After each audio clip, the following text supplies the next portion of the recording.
Welcome back to Yerushalmi Yoma. We are Perek Shlishi Halacha Aleph. Now we're coming back to the main avodah of Yom Kippur. Gudi Amalaen Hamamuneh. So the Cohen, the Sagam, the deputy of the Kohen Gadol, tells them to the Kohen the Azara, go to a high place in the Mikdash. Is it time for the Shchita of the Talmud of the morning? If the time has come, Haraya, the one who goes up to a high place to see, Omer says Barakai, like the light shines through.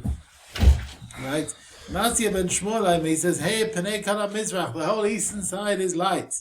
And the people ask him, Acha v'Chevron, does the shining light, does it reach the city of Hebron? And he says, yes, indeed. Hebron, of course, is a reference to Avraham Avinu and the Avos, it's like the schus of the Avos. So they're asking him, go and see, is it light? And he says, yes, it's light. So the deputy says to them, see, is it the time yet? And he says, Barakai. What does it mean? Barakai, Barekes. It can mean sort of lightning. It's like sparks of light coming through, like lightning. When you see these sparks, he calls that Barakai. Taman Amrin, in Baba they said, the one who sees it says Barek Burka. And it means on Haba Nahara, like the light, the one that provides light for the world, like the sun is shining, or the sun's becoming, the light's coming through. Now they would shech the tamid based on the person who's calling it out. Now he's high up and he's checking it out. The question is, how do we know he's telling the truth? Well, hey, the typical Yerushalmi question is, how can we trust him? One aid is believed to say that it's time for slaughtering the tamid. How can that be?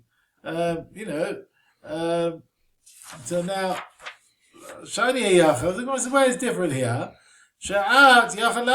Look, we can check him out.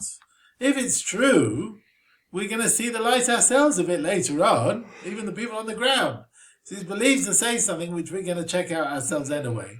So therefore, even though he's taking something from the Chazaka, he's not lying. So whatever he says is going to come out in the wash. We're going to check it out. But maybe you should worry.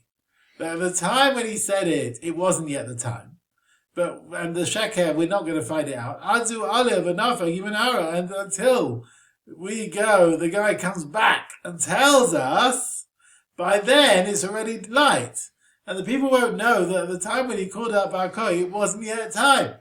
So he did lie, and maybe this is a lie we will never find out if he was lying or not. We won't be able to work it out. So the Gemara says, Hakim Ahimilsa, look, they knew how long it takes for him to come down and the amount of light you're going to get in that time. Right? Well, they can tell whether he was lying or not. So again, it's something which is going to come out.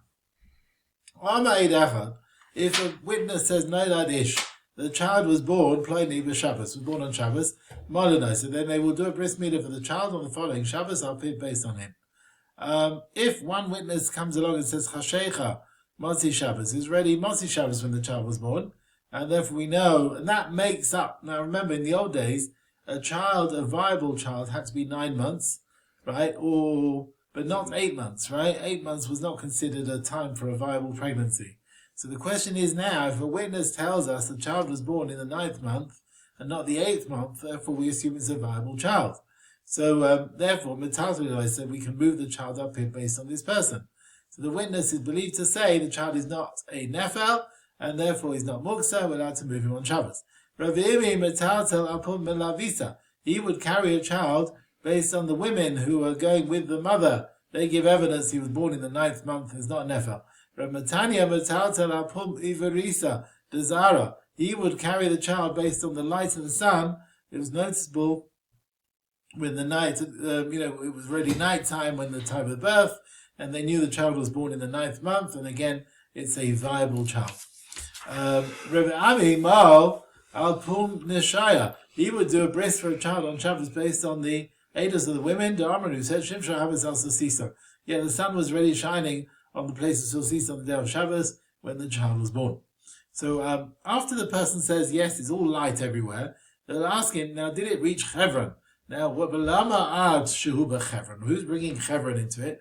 And he says, yes. We're remembering the merits of the fathers of Abraham and Yaakov who are buried in Hebron. Right? According to the Bavli, they would not. It doesn't ask why they asked him at Hebron. According to the Bavli, he says here, they didn't ask if the light reached Hebron, because according to the Bavli, they would ask him, when it reached the lights of Hebron, it was clear it was already dawn. I mean, are we talking about the light in Hebron every day, or just the lights on Yom Kippur? Okay. Let's carry on. What have we got here? Halacha base, yeah? But now why do you have to go up somewhere high to see if it's dawn or not? I mean, you can see if you're on the ground. He says, now, there was a time when the moon rose a bit before dawn, and V'dimu sheheye hamizrach, they thought it was the light of the sun. But Shachdu es hatamid, they close to the common and it's still nighttime, and then they realized they made a mistake. Let's see, Yehu, the beis hasreifa. And they had to take it to be burnt. So we don't want it to happen again, so you send someone high to check that it's in the dawn. Yeah? Because once the moon came just before. Okay. Just we talk about it here. Yeah. Okay. We take the Kohen Gadol to the area where there was a mikveh there to do the first tevilah before the beginning of Avodah. This was the rule here by Mikdash. Anyone who needs to go to the bathroom for the bigger version, told tevilah, they would have to go to the mikveh. Anyone who urinates, told Gilshud, he would need to wash his hands and feet from the kiyah before he goes back to doing the avodah. Yeah? Okay. Now, he said the person will go to a high place. What's the lashon Masechet? What's Masech? Masech is the lashon of schach. He's covering his legs. It's like a euphemism, because the area is like sitting on his knees, and his body is uncovering. No, the body is covering his legs, as it were. Now, there's a big difference between the light of the sun and the light of the moon. Because he says, how could they make a mistake? The light of the moon is like going upwards, but the light of the sun spreads on all sides. So how can they make a mistake? And another question, it's all very well to have a Sefer Diacha when it's like the end of the month, where the moon goes up in the east of the sky, a bit before dawn, and you might make a mistake. But have a Reishe, but at the beginning of the month, the moon doesn't go up in the east before dawn, right? It appears at the beginning of the night in the west, then there's no chance they're going to make a mistake. So why Yom Kippur, which is beginning of the month, why do they have to go up to see if the Alot HaShachar, if it's gone or not? So a very good question. I'm afraid we don't have any answers. The Bavli answers the first question. The mistake they made, Or Lavana, happened on a cloudy day. And the light of the moon spread different sides because of the clouds. And it appeared to them as if it was the light of the sun. So now, at the time of bringing the Talmud of the morning, it was after dawn. So that's what we're saying here. It wasn't at sunrise, it was after dawn. Now, when is the time of dawn compared to Ayelet HaShachar? Ayelet HaShachar is another type of stage in the process, which comes earlier. And we're going to talk about sunrise as well. So, Amram Chanina, Ayelet HaShachar, from memory, I don't think we have Ayelet HaShachar in the Bavli at all. Right? Ayelet HaShachar, we had it in Brachas, and it's like the first two lights, two stars that appear on the eastern side. Ayelet HaShachar, which is a light which can be seen before dawn, whether it's the morning star. It's brought in Tehillim, the types of light that's seen in the east before dawn. They're like the horns of a ram. Okay, that's why it's called Ayelet HaShachar. Ayelet HaShachar ad sheyeh mizrach, until dawn, Adam halachava mil, you can walk 4 mil. V'sheyeh mizrach ad sheyeh zachama, and then from dawn till sunrise, Adam halachava mil, you walk another mil. 4 mil. And where do we see that from the dawn till sunrise is 4 mil? Shenema, is this in this week's Sedra Rabbi Sai with lights? Shenema, it says, as the morning was rising, the time for dawn, the angels hurried light to get out of Sodom, take your wife, take your daughters, whatever, and get out. So he went as with dawn, and then it says the sun was rising on the land, and light comes to Tzayar. So he reached Tzayar at the time of sunrise.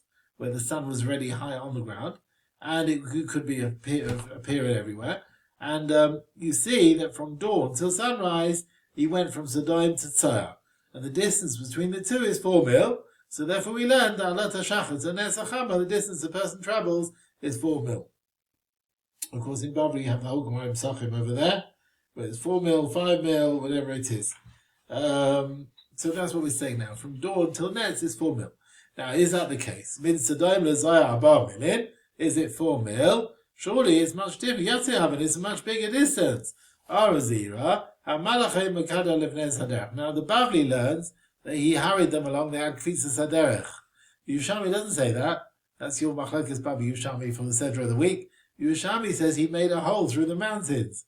And he cut the mountains in a way they could walk through the mountains, and that way the journey was shorter. And the distance between Tzor and Sodom in the straight way, if you go by cutting through mountains, it's 4 mil. But if you go the normal way, it will be longer. Well, that's still a form of Pisas Adarach. Yeah, but it's not that he cut the mountains. The other one is they went much quicker. But here we're saying they went a different way. They went through the mountains. Now, how do you know from here to Shachar till dawn? It's learned from the Drasha. It says, just like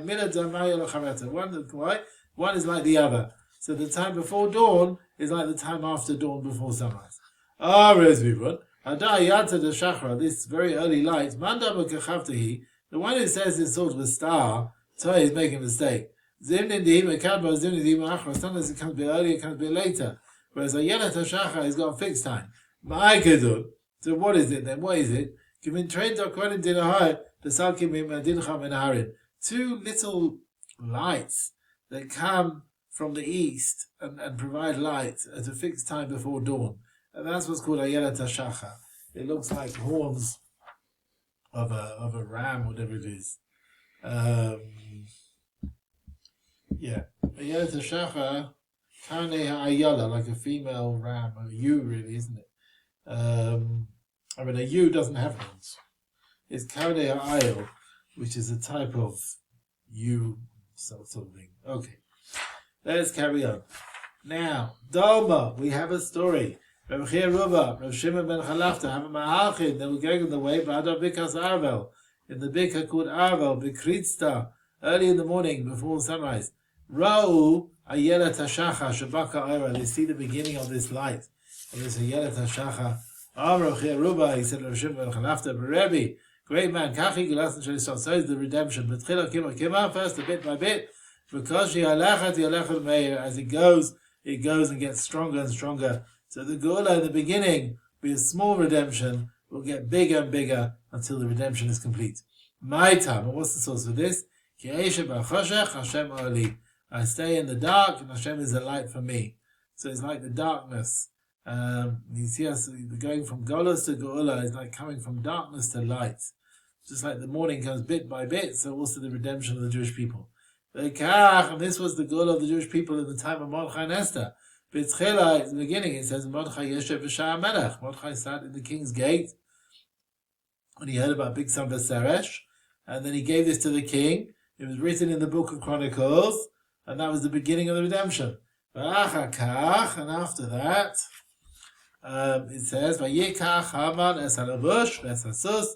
He took the clothes of the king, the horse, and he gave, what did he do? He put them on Mordechai, and he took him in the street, and he called before him. This is so should be done, the king wants to honor. Now after that, it says, Vayasham Mordechai el Sha'ar Melech. Now, we bringing this verse here, what does it mean? Mordechai went back to the gate of the king. So in Bavli it learns that he went back to his fasting. So that's the opposite of what we're trying to prove. We're trying to say things are getting greater and greater, but then this pasuk, according to Bavli, means he went back to his fasting. Now, the Yerushalmi might not hold that. The Yerushalmi says he went back to the gate of the king. Gate of the king, you have to be honorable at the gate of the king. You can't just be anyone at the gate of the king. So the Yerushalmi might argue on the Bavli on that drasha, by the way. And that says, no, he went back to the gate. This is again more honor. This is honor here. And then they hang Haman. They send letters around. And then Mordechai goes out in front of the king wearing these clothes. You see the redemption comes bit by bit. Tani related to the price. A Cohen who goes to speak, he leaves the Azara to speak with his friend. If he was there for a while, he needs to go to the mikveh when he comes back. If it was a short time, then he doesn't need a tone. He doesn't need tone kiddush. Yeah, can't tone kiddush. He just has to wash his hands and feet. Now going for the bathroom, this is only a short time. Masech. So it's only a short time, and yet the Mishnah says he has to go in the mikveh. Not like the Brisa, where he says a short time, just wash your hands and feet. He says Shani Masech going to the bathroom is different. We treat it as a long period of time.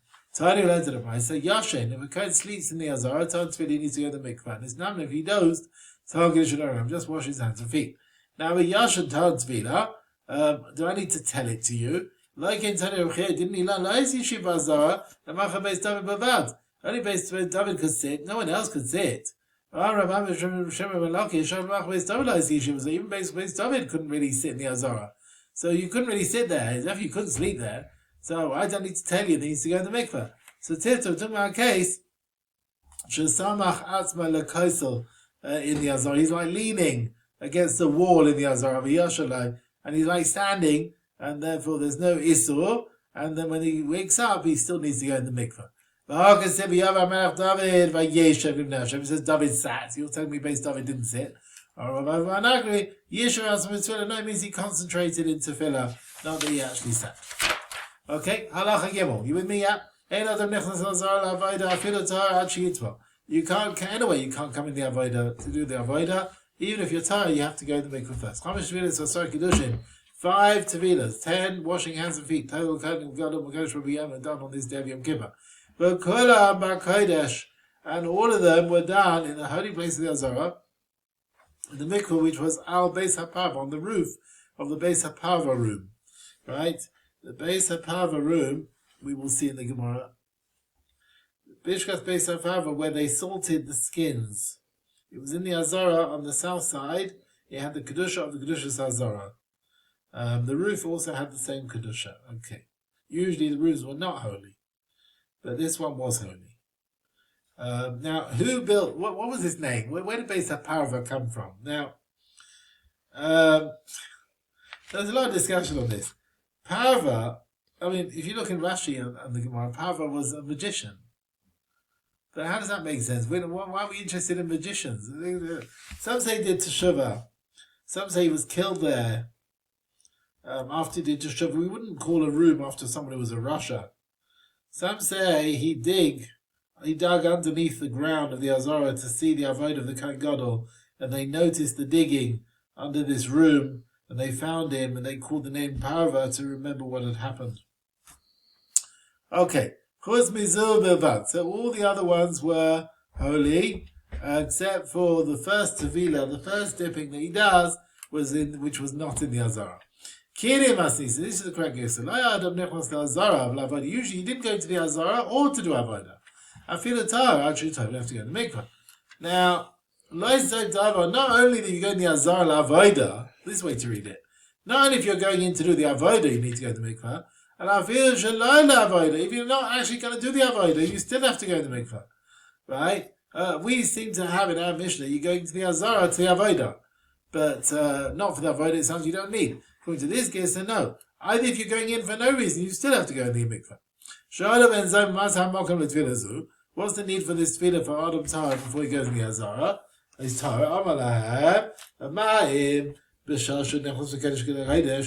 You're going from one state of holiness to another. You're going between the Azara, where you wear the gold clothes, to the Heichal, where you're going to wear the white clothes. Tahar tefillah, you need the mikveh. So every Cohen, Mechal LaKodesh, you're going from outside the mikveh to the Azara, like Koshkein, that you should go in the mikveh. Then one says, no. This Chaim is also straightforward. You could say, maybe from that you don't need. Only if you're going B'chol LaKodesh, maybe only from Chol, from non-holy to holy you need to Yeton Tefillah. If we find Tefillah going Kodesh LaKodesh, yeah, definitely you should have going from Chol to Kodesh. But how do you know? Kodesh LaKodesh is not more lenient than Chol to Kodesh. Why is it only if you go Chol LaKodesh you should need Tefillah? Yeah, maybe not. Harav, Shammai, Bekeni. This is the way you should look at the Kavachomer. Ma'im Kodesh L'Kodesh. Look, Kodesh L'Kodesh, if your person's Tameh, there ain't no Koris, there's no Koris there. And yet, right, if you pick up a sheretz in the Kodesh Kedoshim or something, right, there's no Koris there, but you have to get out, right? Nevertheless, Kohen Gadol goes from Kodesh to Kodesh Yom Kippur to Tefillah. You need Tefillah Mechal LaKodesh, coming from outside to the holy area. So Shehu Onush Koris, where there is Koris, if you come from Chol and you're Tameh, there's Koris. Like Ashgame, she hates on Tefillah. So how much more so going from Chol to Kodesh, you should go in the mikveh. Then the Gemara says, but maybe there are times even from holy to holy there's Koris there. You know, if you're Tameh in the Beis Mikdash, there's Koris if you stay there. So going from Kodesh to Kodesh is not more lenient than going from Chol to Kodesh. Don't learn a Kavachomer to Chaim Tefillah from, to Nichla from Chol to Kodesh. The Gemara says no. The Koris for someone in the Beis Mikdash becoming Tameh there, Kaida Tanina Taman is like which we learned if you stay there. Yeah? Hishtachava, you bow down there. Or Shashah, whether you stayed the time it would take you to bow down, you're liable. Yeah? If you're Tameh in the Mikdash, you're not Chayiv Koris unless you stay a period of time. And even if you come into the Azaras, the Heichel, you're not Chayiv unless you stayed there. Right? But Tameh who goes in, B'chol la Mikdash, is Chayiv Koris even if he doesn't stay there. So going Chol to Kodesh is worse than Kodesh to Kodesh. So if you're going from Kodesh to Kodesh, you need Tefillah. How much more so if you're going from Chol to Kodesh that you should need mikveh. How long does it take to bow down? That's the time there will be Koris. The time of reading the following pasuk, they prostrated and they bowed down.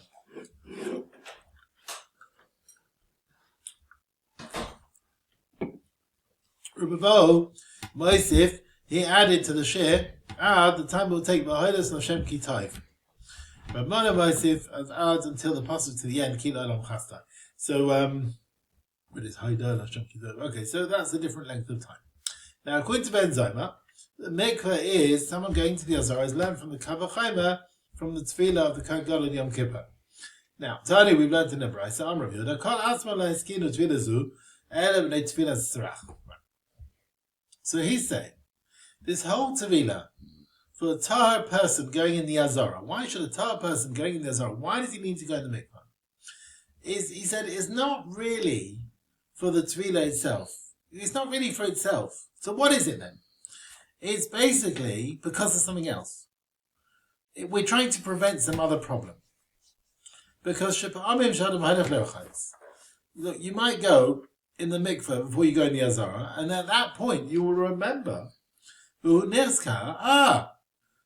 Kari Yoshin Sheshbiyada, maybe he was with his wife the other night, and he's got some omission on him still, and he's not completely tahor from it. But Chayza Obala, and therefore he will now stop from going in the Azara on that day.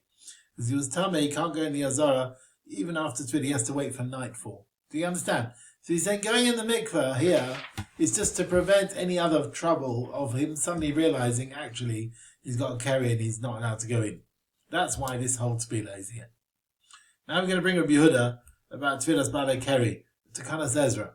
Taman Tefillah, in Brachas we learned, the Azav who has a carry, he's anyway really severe tumah. But then he has this carry, this omission. A Nida, who Shechas Zera has come out of her. Shameshes, Rosanida, she's anyway a person of relationship who's now Rosanida, Sricha Tzvila, they need to go in the mikveh to be betahar from the keri before they learn Torah. Even though the Tzvila is not going to completely betahar them anyway. Right? This was Takanas Ezra, right? Rabbi Yehuda Paita, Rabbi Yehuda says no, they don't have to go in the mikveh. They can learn the Torah even without going in the mikveh. Right? The Tanakhama held that in these situations, the Tameh can't be completely tahor anyway, because of some other tumah. But he should still do whatever he can from the keri before being Isaac and Divrei Torah. And Rabbi Yehuda said no. Now, what's the reason Rabbi Yehuda who says they don't have to go to the mikveh? Now, is it Chalak Rabbi Yehuda al Tefillah Srach? Is it because he argues on the idea, look, a Tefillah not for itself, just because of some other problem? Does he not agree with that? So he argues on the whole Tefillah Bal Keri before you learn Torah. because this tefillah wasn't really made for Tumah itself. It was so that people shouldn't be with their wives like chickens, right? That was one of the reasons brought down. So it's because of other things. And that's why Rabbi Yehuda doesn't hold of because of other things. Or maybe he argues, Mishem, I feel a Taivel Mamad, because he said, look, yeah, you go in the mikveh. Yes, you got rid of one problem, but there's still another problem here. So, Mamad, what's it help? There's anyway additional Tumah here. So why bother? Now, so what was Rabbi Yehuda's rationale for saying not to bother with it? So, Manavik Minah. Now, the difference between the two sides of it is like this. In a situation of Ra Keri, if he only had the carrier mission and no other Tumah. Now, in Taimah, you're going to say, Cholok Rabbi Yehuda Tzvila Zerach, that, you know, well, he didn't hold of our takana when it's going to mikveh when it's because of some other problem. It's about Torah. Do you think when our Torah is not allowed, if he's got this carry, he can't learn Torah? You think the Torah forbade him to learn Torah? No, definitely not. This din is takanas chachamim, tzrach tefillah, that they shouldn't be with their chickens like the chickens with their wives all the time. Rabbi Yehuda doesn't hold of this takana, and therefore Baal Keri doesn't need to tefillah before he's involved in Divrei Torah. But in Tema, if you're going to tell me the reason why Rabbi Yehuda exempted the person, he says, look, you do this, you've still got other tumah here, I feel the tavel by then in this situation, Mail who should tavel. There's only carry here, so it would help. It would help him to go in the mikveh. He's completely tahar. So even according to Rabbi Yehuda, he wouldn't have to go in the mikveh before he learns Torah.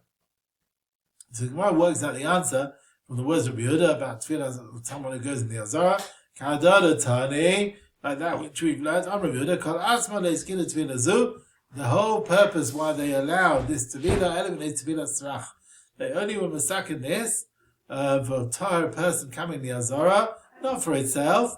It's just because of something else. The tefillah, the masakin, it stops other chashoshes. The person will go and wash, and then he suddenly remembers, carry Yashin Shabiyada, oh yes, he had an emission, and then he will stop going in the Azara that day. This tells me, that wasn't the reason why Rabbi Yehuda argues. He held that tefillah for the Azara is not just a takana because of something else, and the reason why he exempted Tavei people, Mishem, because even Nafila Taiva, even you go in the mikveh, Mahu Moil, how does it help? Because whatever happens, he has other tumah anyway. That was his reason behind it. And that's how we worked out the suffix of Rabbi Yehuda. Okay. Parsha Sadin Shel Butz Bein Ola Bein Ha'am. So they put a sheet of linen between him and the people. This is halacha daled yet. Parshat, for his modesty. Parshat, he takes off his weekday clothes he's worn until now. Yad v'taval, he goes in the mikveh, all of his stuffing, and he dries himself. Reveal like big day zab. They bring in the gold clothes, and which he wears all the year round. V'lavash, he wears them. The kiddush of Raglan, he washes his hands with. They bring the tamid.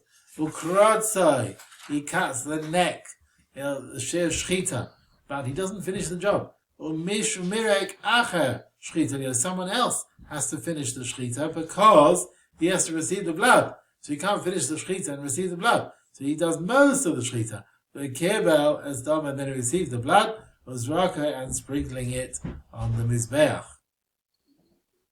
Right? The parachatos of the Kohen Gadol, where you bring the blood, the Kodesh Kodesh, if Shechita was kosher bazar, could anyone do the Shechita? Shechita is not really an avodah. Or do we say no, Shechita has to be dafka through the Kohen Gadol? But the Tamid, which is not part of the avodah of Yom Kippur, if anyone else did it, is kosher Minat Torah. But Midrabanan, even Yom Kippur, even the Shechita Satamid, we let the Kohen Gadol do it. Wasn't the salting, the collecting? What? The salting, the spreading, and the collecting. Shechita. Yeah, there's 4 avodas. Yeah, shchita, but it's not part. It's not central with the Izar can do it, but definitely it's better that the Kohen Gadol does it, because especially in Yom Kippur we want the Kohen Gadol to do everything. Right. So now, he comes into the heichal to bring the keteres of the morning, which we bring every day on the golden mizbeach, but the heitiv saneres, and to deal with the neres. Now, heitiv, of course, means different things according to different rishonim. Some rishonim learn it means cleaning out. Others, the Rambam held that he would light the menorah in the morning as well, right? And then he comes out the heichal lahakriv to bring on the outer mizbeach as a rosh, as a the limbs and the head of the korban tamid, as a chavitin, the flour offering, the mincha of the Kohen Gadol, which he brings every day. There's a yain, the wine of the nesachim, which comes with the tamid. Right, every day they bring a revius yain with a carbon tamid, and they put it at the top of the mizbeach, the various pipes over there in the southwest corner. They also bring minchas nesachim. Okay, the Cohen would take the limbs, the chavitin, and the nesachim to the mizbeach, put them on the ramp, and the other Cohen would put them on the mizbeach and offer them up. Okay. Rabbi Lazar v'shem Rav Oshia. Now, we said the Kohen Gadol wouldn't finish the shechita, someone else would finish it. And now, why is that? Now, Rabbi Lazar v'shem Rav Oshia, he would shacht the food pipe and the wind pipe, or most of them. And then he had to do the shechita himself. Most of these wind pipe and food pipe are Rabbi Yosef. Okay, and Mishnah tells us this. He says, they bring the Dovid karotzai. Karotzai means he cuts it until it becomes like two, and that's like cutting rove of the simanim. Now he's kohes the tamid, and another Cohen finishes the shechita.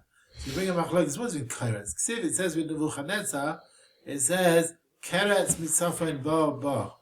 The destruction that is coming from the north. Rav Chanina Rav Yerushalmi Levi. Harav once said it means the chaisa, which means shechita. So Yirmiyahu is saying the shechita is going to come on the Egyptians through Nebuchadnezzar coming from the north. But Harav, the other one said is Masechet. It means uprooting. So he's saying there'll be an uprooting of the Egyptians from their land through Nebuchadnezzar. Mandam and chaisa, the one who says carries the shechita, he brings the proof in Adar. From our Mishnah, Heviula is the tamid or krotza. He cut it. He uses an expression of shechita.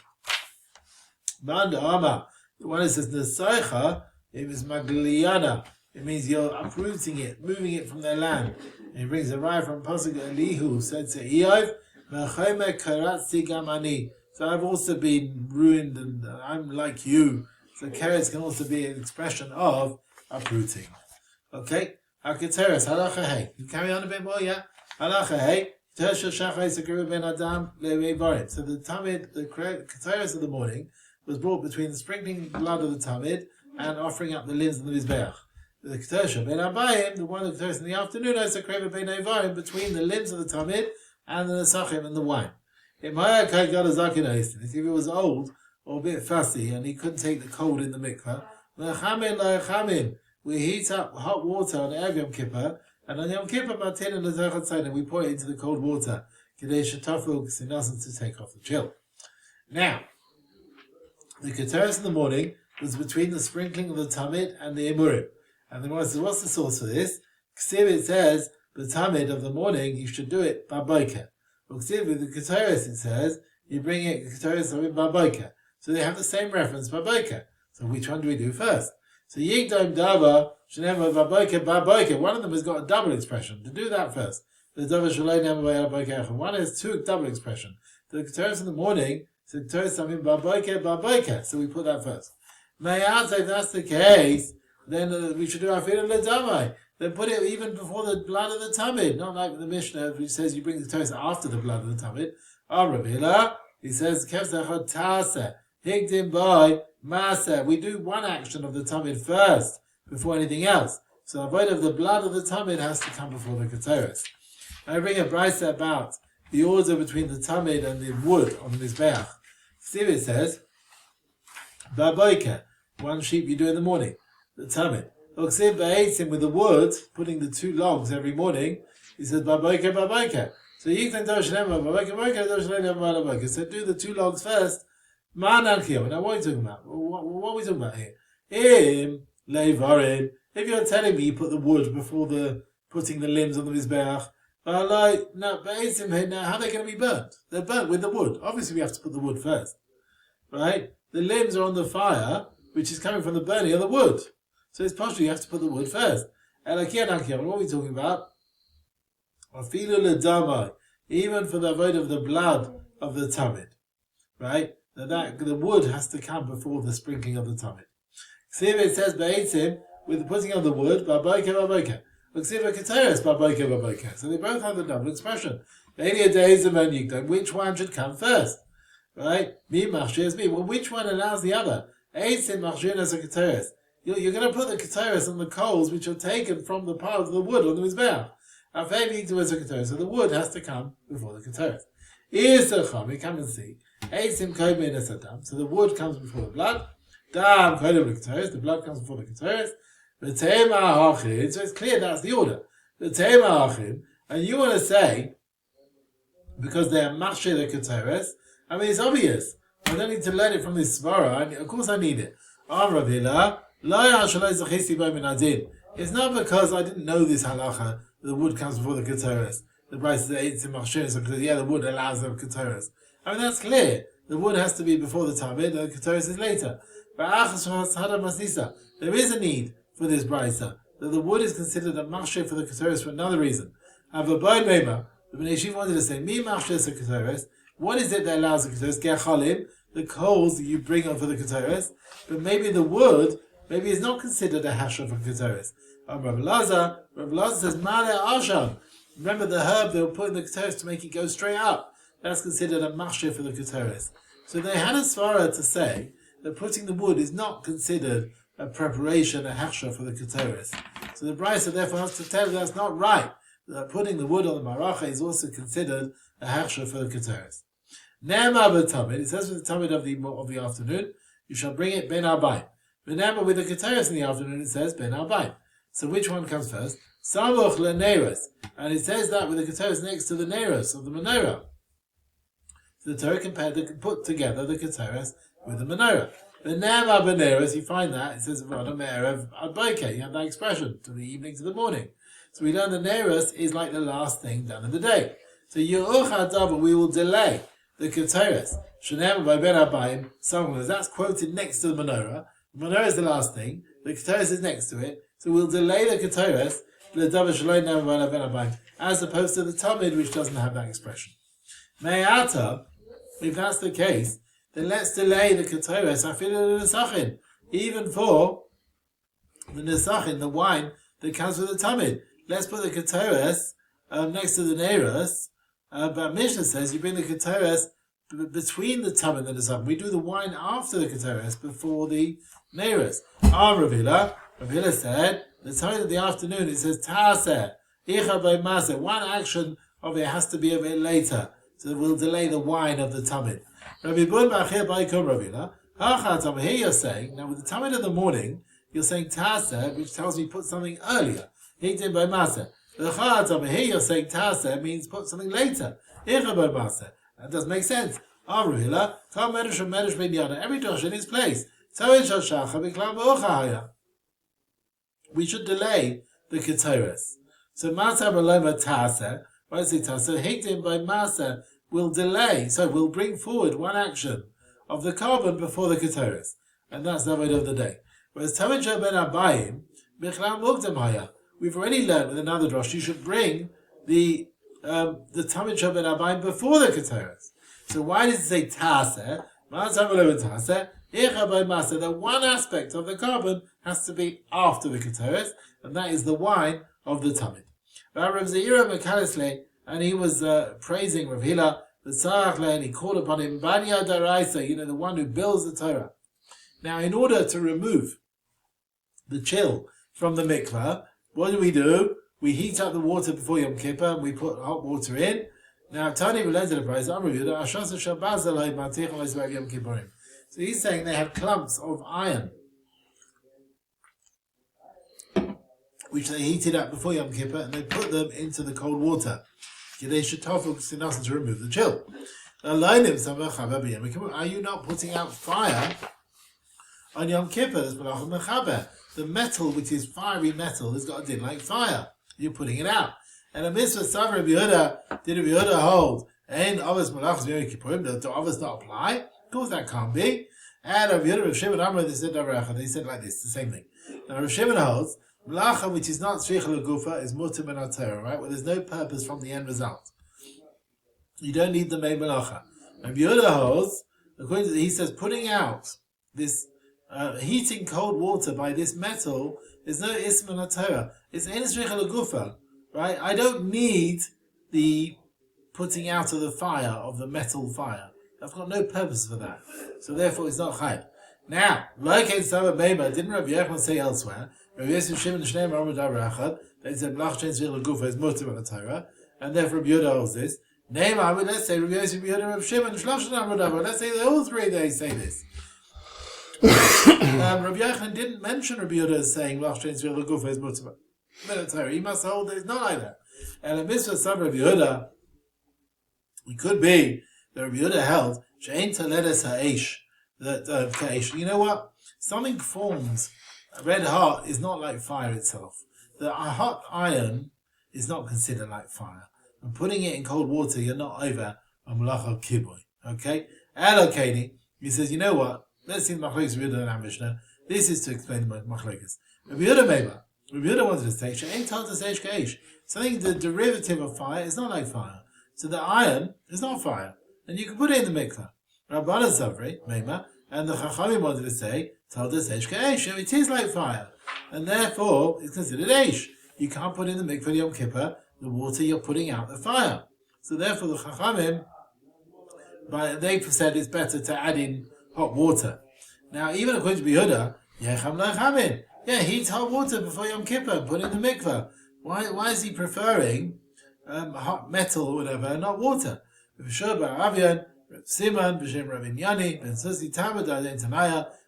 for the Tanna Rabbi Yehuda, we don't heat up hot water. We don't want people to say,